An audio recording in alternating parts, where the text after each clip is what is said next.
How to fix Elementor editing not loading. So there are a few ways to fix that. So the first one is to go to Elementor and then Tools and then simply click on Regenerate Data.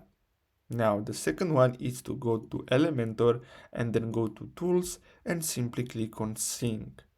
And then here, as you can see, you have four more options. So you have the first one, which is log out of WordPress.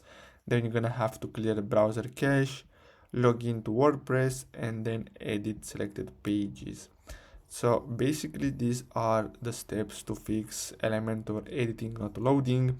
Now the one that worked for me is to clear your browser cache. You're gonna have to go to your settings on your browser and then go to privacy and security and click on clear browser data here.